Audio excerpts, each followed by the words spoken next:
कोपरगाव तालुक्यातील बहुचर्चित सामूहिक बलात्कार प्रकरणातील 2 आरोपींना 20 वर्षांची सक्तमजुरीची शिक्षा कोपरगाव येथील जिल्हा सत्र न्यायाधीशांनी सुनावली।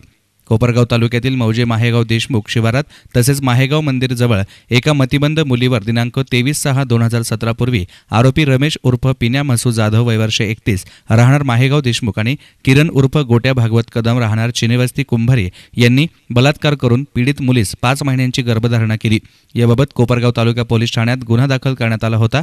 या गुन्ह्यासंदर्भात सदर आरोपींविरोधात भादवी कलम 376, 376 ड, 376 2 LN आणि 366 506 प्रमाणे गुन्हा दाखल करून सदर प्रकरणी जिल्हा सत्र न्यायाधीश यांच्या पुढे खटला सुनावणी करण्यात आली। या सुनावणीमध्ये सरकारी पक्षातर्फे ॲडव्होकेट शरद गुजर यांनी काम पाहिलं, तसेच बाजू मांडताना त्यांनी 9 साक्षीदारांची तपासणी केली।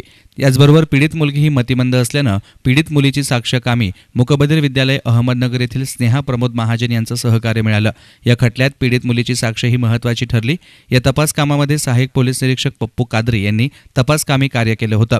सदर खटल्यासंदर्भात आरोपी रमेश उर्फ पिन्या मसू जाधव आणि किरण उर्फ गोट्या भागवत कदम यांना दोषी सिद्ध करून 20 वर्ष सक्त मजुरी आणि 10,000 रुपये प्रत्येकी दंड न्यायालयाने ठोठावलाय।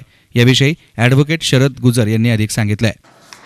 दिनांक 23/6/2017 रोजी कोपरगाव तालुका पोलीस स्टेशनला दिलेल्या फिर्यादीवरून आरोपी रमेश उर्फ पिन्या मसू जाधव तसेच किरण उर्फ गोट्या भागवत कदम यांच्याविरुद्ध भादवी कलम 376, 376 ड, 366 प्रमाणे कोपरगाव तालुका पोलीस स्टेशनला गुन्हा दाखल झाला।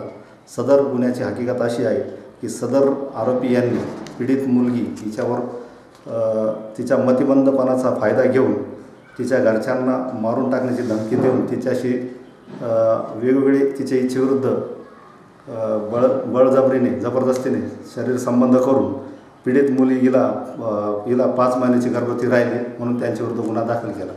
सदर गुन्ह्याचे दोषारोपपत्र जिल्हा व सत्र न्यायाधीश साहेब कोपरगाव या न्यायालयात दाखल झाले। सदर केसमध्ये सरकार पक्षातर्फे एकूण 9 साक्षीदार तपासण्यात आले।